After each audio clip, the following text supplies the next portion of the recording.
Hi, everyone, and welcome to Marketing Monday with the Watertown Oswego SBDC. My name is Nicole, and I'm here with Erica, who is with the Watertown SBDC, and we're going to talk about shipping today. People love to talk about shipping. Okay, they really don't, but they have a lot of questions about it. But before we get started, Erica, do you have anything coming up with the SBDC that we should all know about?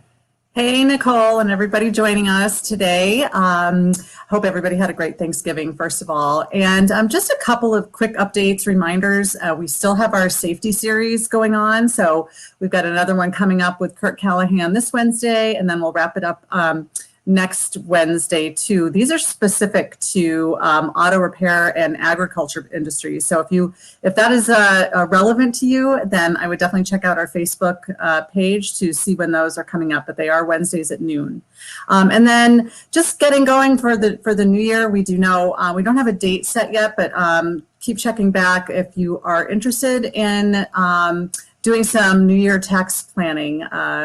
So we'll have Amanda Stickle on with us for a webinar there, hoping to provide some people with some good information with regard to tax planning. And I think that's it for now, Nicole.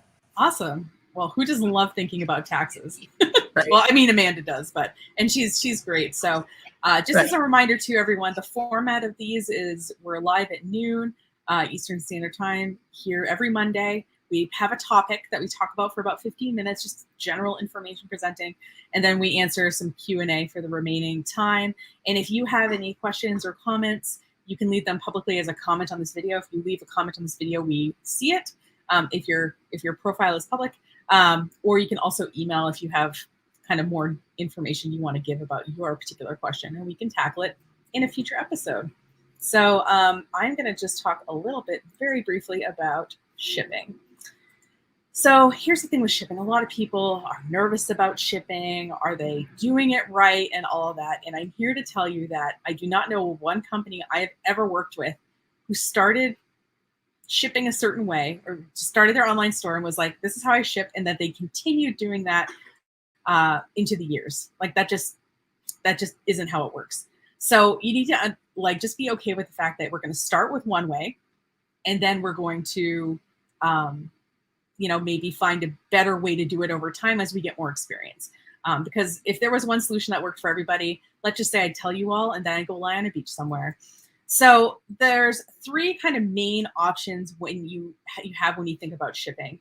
The first is what's called flat rate shipping. You might be familiar with this with the flat rate boxes that the USPS has or something like that. And the idea with flat rate is that you're charging a flat rate for shipping your items. And this could be a singular flat rate. So, every order is $5 or something. Or it could be a tiered flat rate. So the example I have here is orders under $25. Oops, I got cut off a one there when I was, orders $0 to $25 is $10, or orders $25 to $50 is $8. So you can kind of incentivize by, if you order a higher rate, that maybe the shipping becomes less expensive. So that is a flat rate. And so I have a client, they only sell like 3 different kinds of products. They have like different flavors of the products or like smells, I guess is the better word for it. But they have kind of a set thing and they know what their shipping costs. So they just said, you know what, we're going to do $5 flat rate and free shipping above a certain amount of money, which totally, that makes sense for them because that's how much their products typically cost to ship. So flat rate is great because, you can apply it to all your orders or apply it to just certain amounts of money. And most shopping cart software, Shopify, Wix, whatever, they come with the ability to just like build this right in with most e-commerce packages that they have. The second option you have with shipping is what's called calculated shipping. And this is where you have to weigh and measure your products. And you can have a little shipping calculator on your website. You've probably seen this before if you ordered from a website. It says, the shipping fees will be calculated at the next step. And then you go to the next step and it's a very specific number. It's probably using a shipping calculator. And you can make your calculator work with USPS, UPS, whatever. And typically those cost a little bit more money in terms of functionality. So for example, with Shopify, I was like, okay, what level do you need to be with Shopify to get the tiered calculated rate? And so we have here that it has to, feature is included in advanced Shopify or Shopify Plus plans. So it doesn't come with the base Shopify, it comes with the higher level. And I see this like most of the time with most e-commerce softwares I use, if you have like a standalone WordPress website and you want to add this, say, to your WooCommerce, this is a plugin. As you see, they're having I think we're in Cyber Monday right now. I don't know if that's still a thing. I think we're in Cyber Monday right now. So as you see, it is half off. It is $47.40, a very specific number, but it's going to be $79 after your first year. So you're going to get it on sale, and then you're going to go back to so typically, like I said, it's not something that's built in or whatever to most cart software. It's something that you can add on, and you do have to weigh and measure everything. I once had a client get really mad at me. I told her she had to weigh and measure everything. So she did measure everything, but she didn't weigh everything. And so she got an order and it completely undercharged for the shipping. So she called me up and she said, oh my God, it undercharged for the shipping and I don't know what to do. And I said, well, did you weigh everything? She's like, well, I didn't have time. And I said, well, the calculator, how it works is that like it needs numbers or else it just is going to, if you say it doesn't weigh anything, it's going to, obviously make the shipping a lot lower than if it does weigh a fair bit more. So if you are committed to the calculated shipping, you will have to weigh and measure everything in the box that you were sending it in. Because if you are wrapping bubble wrap around something, the box has weight and probably is adding dimension too. So the calculated thing, it is kind of cool and sexy, but you do have to have the actual measurements for it to work. And typically, like I said, it's going to be a higher e-commerce plan that you're going to need to be able to access that. And then the third shipping is free shipping. Now, obviously, you can't just be like something's free and not pay for it. I declare bankruptcy. Doesn't really work like that. But you do have to build in, obviously, the cost of shipping into your prices listed. So those are kind of the three sort of approaches to shipping. If you want to use a combination of them, you can. Like I said, I did mention that client who has a flat rate up to $100 and then free after $100. So it's not like you have to pick one or the other, but those are kind of the three approaches, if that makes sense. So what have I learned in doing this for 15 years with a bunch of different clients? Well, I've learned a few things. First of all, like I said, you're going to try something and it's not going to 100% work perfectly. You're going to change, maybe you're going to decide, oh, you know what, USPS doesn't work as well for me, or you're going to decide, oh, you know what, we're going to ship in different kinds of boxes or whatever. So you just have to understand that what you're working with now is just something you're starting with. And it's okay to change over time. Like I said, I cannot name one client who started fulfilling orders when they first started an e-commerce site and continues to do it the same to this day. Also, for most of my clients, the USPS, the United States Postal Service, is going to be your least expensive option. And, I've had people be like, well, but I want them to pick it up. USPS will pick up. Oh, I want, they do offer a lot of sort of premium shipping features, and also kind of their access to rural places is a lot better than some of the, the more commercial carriers. So I will say, if you want to price all the options, I'll talk about that in a second. But if you get USPS being the cheapest, that is not going to be super surprising to me based on my experience with other people. Also, a lot of businesses, they get really, worried about picking out the right boxes or something like that. What you can do is you can start off with the USPS flat rate boxes, or I think they also have envelopes. And a lot of people kind of start that way, and it maybe the box is not the perfect size, but they are boxes, they are readily available, they are down the street at your post office. And that's completely valid. A lot of people do that. So don't let picking out the exact right boxes, I guess, necessarily stop you from doing this. If you do decide, like maybe you have kind of a weird shaped item that like, you're like, flat rate is not going to work, Nicole. I totally get it. Just don't buy a ton of those boxes that you're thinking of to start. I know online, and I do this because I'm really bad at like spatial stuff. I order something and it's not quite what I expected. It's not quite the right dimensions or something like that. I had a client who ordered like 1,000 boxes that he thought he was going to ship with. And then he got them and they were kind of thin. And he's like, oh, these are kind of thin to ship. But now he has 1,000 of them. So what I do is say, even if it costs a little more money, get a few of them as samples. And, maybe the company will give you a couple of samples. It doesn't hurt to ask. They can always say no, right? So you can get a couple of boxes and see what's going to work before you decide to warehouse this solution and buy like 1,000 of the thing. Some people get really stressed out about the whole like I want to be able to print postage. I want to do I wish there was some kind of built-in solution where basically I could be my own fulfillment center. And there are companies who have seen that there is a need for this and do provide it. So they all have the word ship in them. There's Ship Pirate, there's Shippo, and I'm showing ShipStation. This is not at all an endorsement for ShipStation. It's just the one I'm the most familiar with, but a lot of these things do the same. So this is ShipStation. Like it basically imports your orders from whatever website, Shopify or your WordPress site or whatever. It's not instantaneous.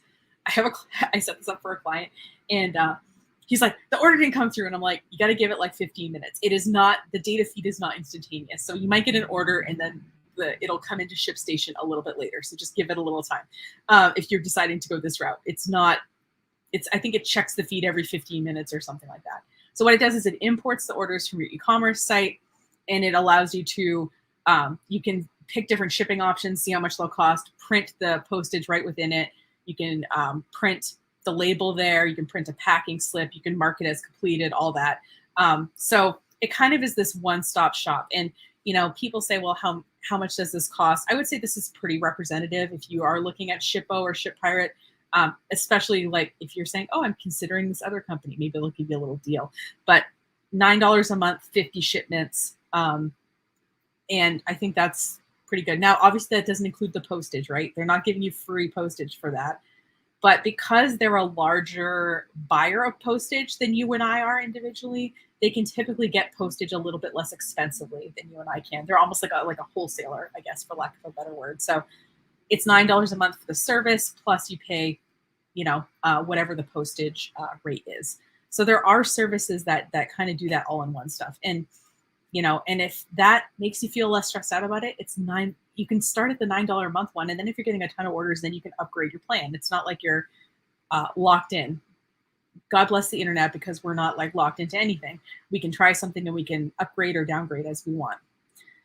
So consider like a Shippo, a ShipStation, a Ship Pirate, or whatever, some kind of internal shipping system. If that part is stressing you out and you just want, and like I said, I do have one client who uses this, and he's not a super technical person, but he really likes this service because he was trying to work directly with the USPS website, and he was feeling like that was a little bit more difficult. I will say that I don't think government websites are necessarily known for being the most easy to use. So they have other things to do, like running our country. So I get that. Okay, so the other thing is, don't forget to count it's easy to count the cost of your actual postage and maybe even the cost of your boxes. But the reality is that it costs either your time or someone you're paying's time to put the orders together. So if you know, for example, that the average order takes 15 minutes, you're either paying someone for 15 minutes of their time or you're using 15 minutes of your time. So you have to build those costs into your pricing a little bit. Now, I do have clients who obviously charge more money on their websites than they do physically in the store. And I said, has anyone ever complained to you that like it's $2 more expensive online than it is in the store? And they're like, nope. So I think that's perfectly valid. Just build the time that you're fulfilling the orders in. And if you're going to do shipping in time for the holidays, give yourself a generous cutoff. If you look at the United States Postal Service's website, I meant to check that before this broadcast and I forgot. It will tell you the absolute last day that you can ship before Christmas. And what I would do is like cut off your orders 1 or 2 days before that, just to be real conservative, because personally, I would rather lose business than like have somebody order and then be disappointed with what they're offering or what they got from me. So those are kind of my tips. Now, a couple of resources I want to share with you before I pull Erica back in to answer questions. And also, she is somebody who shipped things as part of her business, so she'll have some good perspective.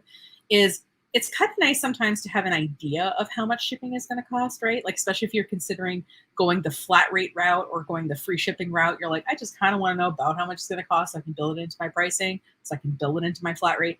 So there is a service that I really like online. It's called onlineshippingcalculator.com. It's free.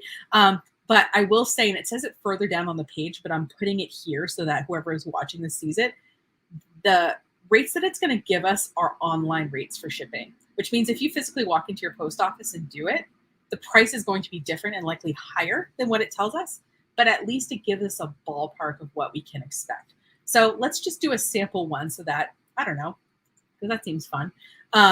So let's say we're shipping. So what I did is I went to Online Shipping Calculator and I scrolled.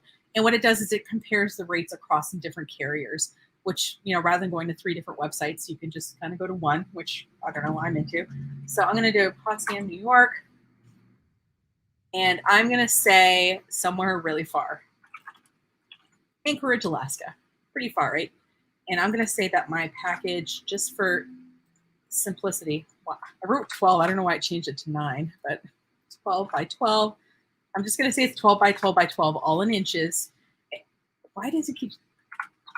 I don't know why I keep changing it. Really wants it to be 9, I guess. And then I'm going to say that it weighs, and this is in ounces. I'm going to say that it weighs 16 times 2 is, I think, 28. But I'm going to say it weighs 2 pounds. I don't know if that's entirely right. I'm really bad at simple math, but I'm good at other things, so thankfully. And I'm going to click Calculate Rates, which is the button that is right behind the... So it is thinking. Okay, now it gives us a table here. What it's doing is it's ranking it by delivery days. What I want to do is rank by retail price. Okay, not by the highest. There we go, by the lowest. And as we see here, the USPS is giving us the least expensive rates, right? So 7-day delivery versus, and so we're seeing that, okay, with this particular box and this particular weight, it looks like it's, $12 to $15, and it'll arrive between 3 to 7 days after sending. So like I said, these rates are a little bit low because they're online rates, but at least it gives us an idea of the order of magnitude that it is, because I don't know about you, but like, I don't have any deep ideas as to like what something costs to ship. I don't ship things all the time. So that's a nice resource. Like I said, if you're considering flat rate or something like that, or you just want to generally know how much it costs, you can go there. But just like I said, keep in mind that the rates are online, so they are a little bit lower, but at least it's within some order of magnitude of how much it is. And then the final thing that I want to bring up is if you're watching this and thinking, wow, this sounds like an awful lot of work, I hear you. I also want things to be easy. I wish I could just like work 2 hours a day and make, I don't know, $10,000 or something and not do anything, but it is annoying to ship things. And if you are like, this is too annoying, you can have what's called a fulfillment company. And just for fun, I was like, I wonder if there's any in the Watertown area, because I feel like I've heard of some in the Watertown area, and you know what? There is. So if you want to go local with your fulfillment company, it looks like there is several local ones here that are pretty well rated, and they will fulfill your orders for you. Now, they will take, I think, either a pretty hefty handling fee or percentage relative to you just doing it, right? I mean, but at the same time, they will take care of everything. And you can also, if you want, go with a larger fulfillment company as well. There are national fulfillment companies. You basically send them your product and they will ship it all for you. And they'll either do it as a percentage or they'll do it as a flat fee per I guess, shipment. It depends on what kind of contract you have with them. But like I said, most people, when they look into it, they're like, oh, this is kind of expensive. But think about it. They're doing all the work. They're putting it into the boxes. They're sending it out on time. And you're not worrying about it. So yeah. So that is basically, I guess, what I have to say about shipping. And I don't know, Eric, is there anything else from your experience shipping that would be helpful to know here? Well, maybe. I mean, and we'll talk about that in just a sec. I was just thinking about the fulfillment centers and what you said earlier about, you need to calculate your time, your labor into this. And so I think if you get to a point, that threshold, right, where all of a sudden you can kind of calculate, well, how much time are my employees spending or I'm spending versus how much is it going to cost a fulfillment center, and really do that cost analysis. I think that's really a smart way to go and decide when it makes sense, if it ever does, to do that. So yes, I just have a couple comments, like as far as what you're saying, as far as charging for shipping, right? No matter how you do it, I think that people sometimes, especially if you're just starting off, you feel like hesitant about it, like you're afraid that it's going to turn people off, that they're not going to buy from you.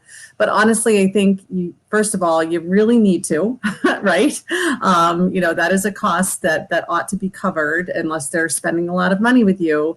And everybody's used to it by now, right? And yeah, you might have a little competition with somebody else as far as what they're charging or what when they provide free shipping and all of that, but make sure you're charging for your shipping costs, whether it's, the three different ways that Nicole mentioned for sure. The other thing, just as far as my experience, and Nicole, we did do some shipping to customers when I had my bookstore. Obviously we had other things in the store besides just books, but the books actually got drop shipped from our distributor, so they were kind of our fulfillment center in that sense. So that made it super convenient for our online book sales. But there were times when we needed to, we had it on hand and it was easier, and somebody wanted it in a day. And so, and I know we usually used UPS, and we had a business account, but that made sense to us because it's not necessarily going to make sense to everybody to spend that money. But we also, books, the book industry is different. Books are returnable to the publisher and to the distributor. So we were constantly, pulling poor sellers off of our shelf and returning to them. So we constantly had, so we definitely had, we're measuring our boxes and weighing our boxes to go out, because obviously we were paying for that shipping charge. The other thing I wanted to mention is that through USPS, I believe there's still what we call a book rate. So if you are ever shipping a book or something like that, make sure you use that book rate, or, ask for that book rate too. I think it's called media mail, and I think it also encompasses like CDs and DVDs and stuff like that. Anything media related. Yeah. Right. Yeah. Yeah. And I guess, the only other thing so far, as what you've talked about, is just that cutoff date. I remember being really anxious about that. And I think, giving yourself extra time, and also there's nothing wrong with qualifying the whole thing as far as whether or not something's going to get to somebody in time for Christmas by saying it just might not, especially this year. I think, with everything going on, everybody understands that, is trying to order, get their shopping done early, and also just trying to be understanding about it.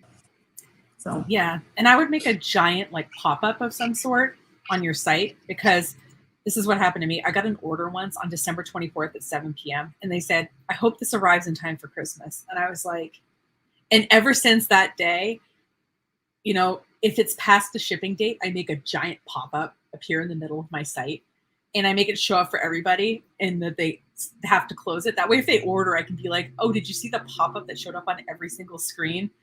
And like I said, it was, it's an obnoxious pop-up that's live for about 7-ish days, between the date of shipping and then, the day after Christmas. But I want people to just know that I can't ship it on time. And the other thing I'll say too is that if you're just kind of starting off, I grew up in a family hardware store. That was my origins as a small business owner. And my family they carried outdoor equipment as part of the hardware store, because I live in a hunting, fishing kind of area. And they started experimenting selling things on eBay. And they got to the point where one of their full-time staff was just on eBay. So, but they started off with just trying it out. So it's worth, if you're thinking about doing it this Christmas, this holiday season generally, not even just Christmas, but people are open to having things shipped, and they're open to paying a little bit for that. And I know with us too, with my store, we just have a $5 handling fee. And a lot of times people just don't want to get in their car and drive to even if it's a local store, and figure it out. They're fine with paying $5 and dealing with it online on their lunch break to have someone else deal with it. So don't feel bad charging for shipping. You don't need to actively lose money here in the holiday season. But hopefully some of those resources at least give you an idea of how much shipping would cost and give you a place to start from. And then, like I said, you can sort of adjust.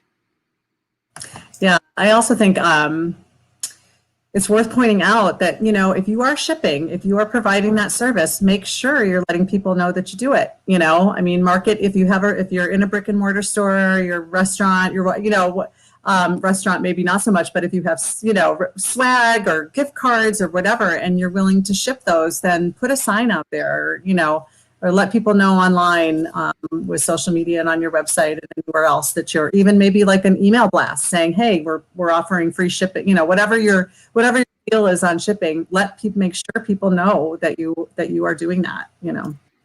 And people for a very small business are expecting a relatively high threshold for the free shipping. They're not thinking they're going to get free shipping on their $10 item. They're expecting to spend $100, or even, I think I had a client who did $250 or more, and then you got free shipping. So like, I think there's some idea there, but I'm that person. I will do anything to get free shipping. I will buy an extra $50 worth of stuff to get free shipping, because as we've established, I don't know how much shipping costs until I look it up online.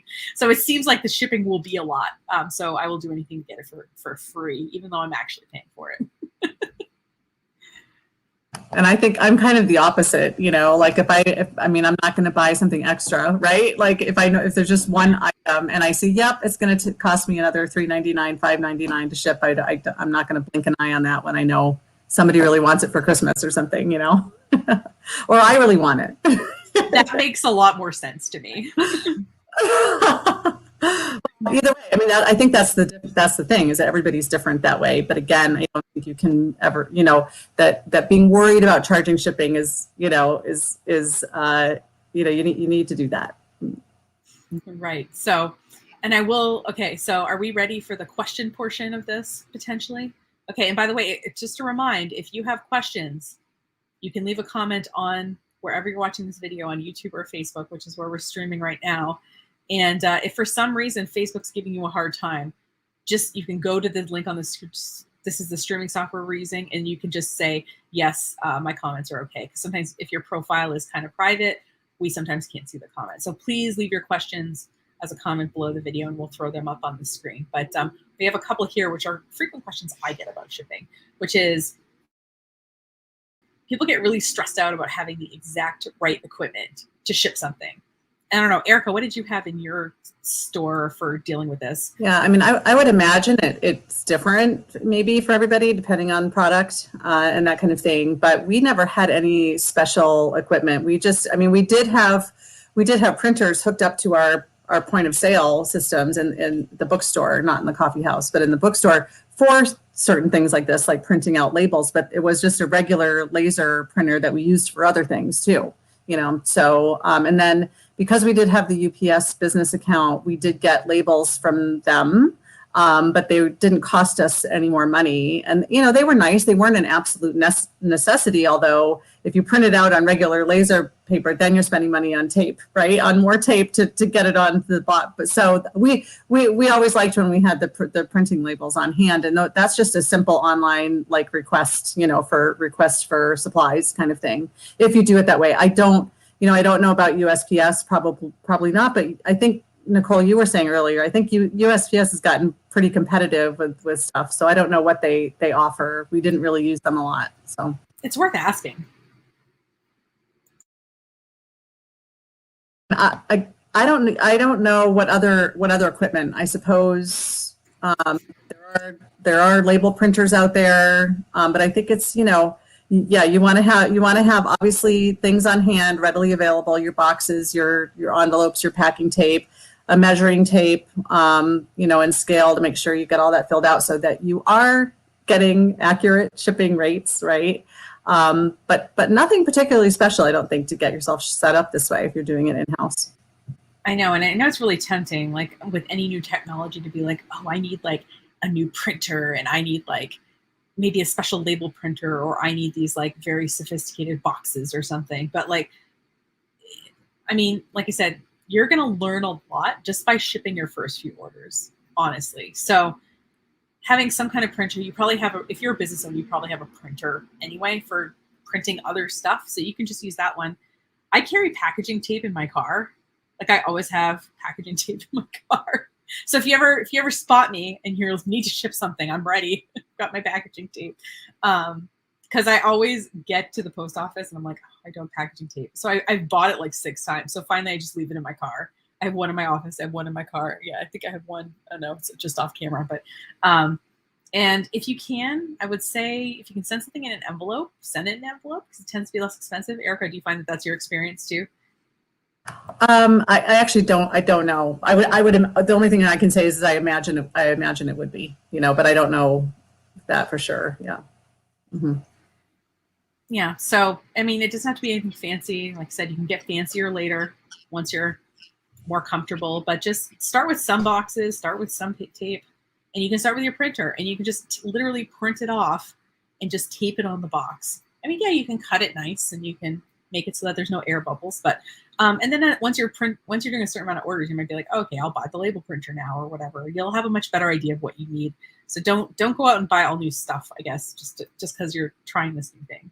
Yeah, and I would say just with regard to supplies and everything is just to get yourself in a place wherever you're fulfilling, in your office or your store or wherever, where everything's super efficient, so you do have a printer there, that is usable and not at some other in your house or in another office or, or something like that, and just have it really make it as easy as possible to get your shipments out quickly.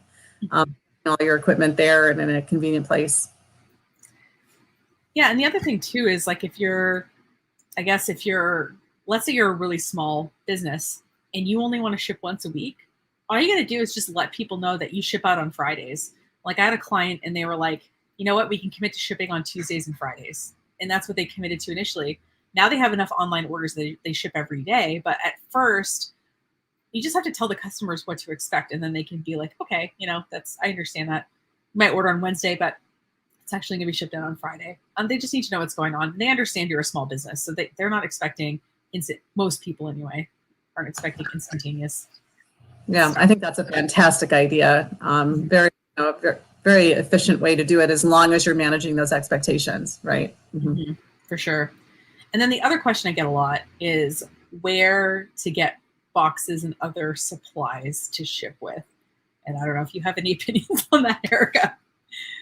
And again, I think it depends, on who you're shipping with. I think that if you have found supplies like boxes and that kind of thing that work really well for your products and your shipping needs, then it might be worth trying to buy them in bulk. But not until then. Like you said, don't, make sure that you're figuring out what you need before buying in bulk that way. But I know, you said before too, you can get USPS boxes and envelopes right there at USPS. I'm assuming you probably could order more in bulk online with them. Is that true? Do you know, Nicole? I think so. Like there's a certain kind of flat rate box that's actually, I think they call it a gamer box. It's a larger size. I only know because I had to go to I bought something and it would only fit in that box. And I had to go to like 4 different rural post offices before I found one that had the gamer size box. But if they know you need the supplies ahead of time, like I said, I just walked in because I wanted to ship this thing. But if I would have called my local post office ahead of time, I'm sure they would have had some ready for me to go. But yeah, so just like I said, start with something. If you want to start with the USPS flat rate options, you can also and if we do the packaging thing, which I think we've committed to for next week, right? I can show some fun videos of how people have reconfigured flat rate boxes to ship different sized things than you would expect. So you don't actually have to, you can cut little, I don't know. I'll show, it's one of those things where once you see it, you'll be like, oh, okay. So if that's interesting to you, tune in next week. But, any place that you would get, I don't know, any kind of office supplies, you could probably get shipping supplies. Like I said, I would order a couple of sample boxes to just make sure that the cardboard's thick enough and it works the way you think it's going to work for your products. And then, like I said, once you're like, oh, I really like this, like Erica said, you just bulk order, you save money that way, but it'll save you more money than buying a bunch of the wrong thing. That's for sure. But yeah, you can just, like I said, any supply store. And then, also like Erica says, if you work with, she worked with UPS, they want to keep your business. So if they can give you free boxes and free labels and otherwise keep you happy, they'll definitely do that. So there's nothing wrong with kind of seeing what the different shipping providers have available to you. Because it doesn't cost them a lot of money.